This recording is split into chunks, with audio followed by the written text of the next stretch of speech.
Welcome to The Explainer. Today, we're unpacking cultural studies. And hey, I know that might sound like a dry academic discipline, but it is actually one of the most urgent, vibrant lenses we have for looking at modern society, power structures, and honestly, our own identities. We're not just going to memorize textbook facts here. It's all about understanding the actual fabric of how we live, how we interact, and who really holds the power in our everyday lives. Okay, let's dive into this. Our roadmap for today is pretty straightforward. First, we'll look at the meaning of culture. Second, we'll ask what are cultural studies. Third, we'll tackle culture and power relations. And fourth, we'll see exactly where it all began. All right, section 1, the meaning of culture. So before we can even study it, we've got to pin down this incredibly broad, kind of confusing concept. What exactly is culture? I mean, when you hear that word, what pops into your head? Is it a fancy painting in a museum? Is it a viral social media trend? Or maybe it's just how your family celebrates a holiday. It's a totally relatable, everyday question, but honestly, pinning down a single definition is notoriously tough. Throughout history, great thinkers have constantly tried to put this concept into a neat little box. Let's look at how that definition has evolved over time. Well, for early anthropologists, culture was something massive and very tangible. Just listen to this definition from Sir E.B. Tyler back in the 19th century. Culture is that complex whole that includes knowledge, belief, art, morals, law, customs, and he goes on to include basically all the habits acquired by humans as members of a society. He was looking at culture as this grand collection of a society's artifacts and habits. Think stone axes, pottery, traditional dance, and music, the whole shebang. Fast forward a few decades, and anthropologist Margaret Mead kind of sharpens the focus. She states, culture is the learned behavior of a society or a subgroup. Notice how the lens shifts there? It goes from physical objects to social conditioning. It's no longer just about the pottery and the axes. It zeroes right in on what we actually learn to do by being around each other. Then, Raymond Williams comes along and introduces a massive leap. He says culture includes the organization, production, the structure of the family, the structure of the institutions, which express or govern social relationships and the ways we communicate. Essentially, he reveals culture as this powerful organizing force. It dictates our social relationships and the very institutions we live our lives within. And finally, we arrive at this brilliantly punchy conclusion from Clifford Geertz. He said, culture is simply the stories we tell about ourselves.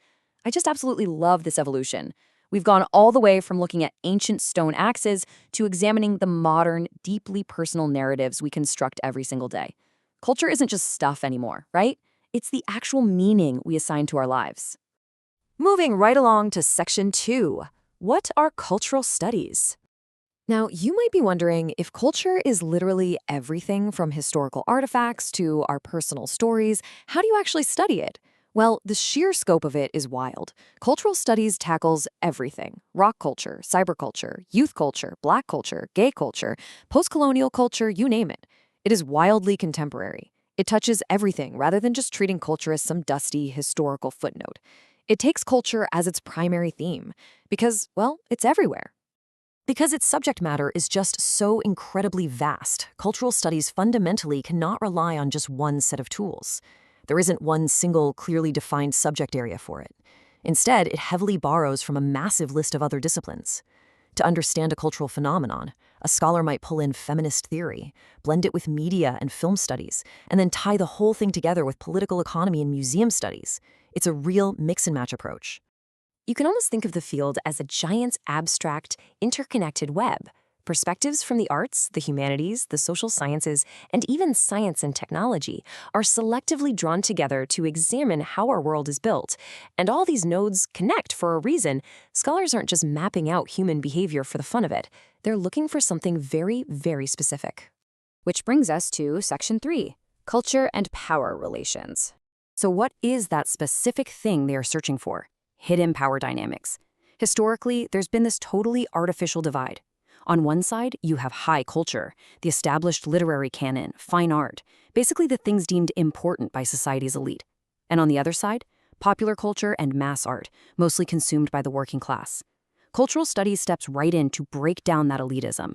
It argues, and rightly so, that a popular TV show or a mass-produced fashion trend is absolutely just as worthy of rigorous academic study as a Shakespearean play. By completely smashing that high-low divide, the field is able to explore how deep-rooted forms of power operate within our culture. We're talking about the heavy hitters here: gender, race, class, and colonialism. Cultural studies wants to know exactly how these forces install particular values, beliefs, and routines into a population. And fascinatingly, it approaches this by assuming a common identity between the observer and the observed. It actively tries to overcome the split between objective, so-called universal knowledge, and intuitive, local knowledge. So, what is the ultimate so what of this entire explainer? Why does this academic field matter to us? Well, the objective isn't just to sit in an ivory tower and theorize about movies and books. The real goal is to understand and eventually change structures of dominance, particularly in industrial capitalist societies. It's meant to empower actual people, everyday agents like us, to use this knowledge to pursue real-world social and political change. It literally bridges the gap between high-level academic theory and our everyday lives. All right, Section 4. Where did it begin? To truly grasp why this field is so hyper-focused on class and power, we have to rewind to the aftermath of World War II. During this huge post-war economic boom, the economy was developing at breakneck speed, but there was a glaring, undeniable issue. The everyday working class people who were actually driving that success were being left behind, while the upper class hoarded the wealth and took all the credit. This stark, glaring inequality directly birthed the Center for Contemporary Cultural Studies, the CCCS, at the University of Birmingham in 1964, which is effectively what gave the field its name. The founders of this center, figures like Richard Hoggart, Raymond Williams, Edward P. Thompson, and Stuart Hall, they were, at their core, teachers. Hoggart and Williams literally experienced firsthand how England was advancing the high class by blatantly exploiting the lower class. This lived injustice is what drove them to fight that canon versus popular narrative we talked about earlier. They wanted to unify the structure of the high and working class and introduce a brand new educational system based on diversity and reconstruction. And that brings us to our final thought. The absolute ultimate goal of cultural studies is pushing people to step outside their comfort zones. It advocates for, and I quote, the collapse of the paradigm of I versus you and the birth of a new paradigm. It's about providing entirely new ways of seeing and thinking. Because by understanding how power shapes the stories we tell about ourselves, we can actually start to dismantle the barriers between us. So I'll leave you with this question. Looking at the culture you consume every single day, whose story is being told? And more importantly, whose story is being left out? Thanks for joining me on this explainer, and keep questioning the world around you.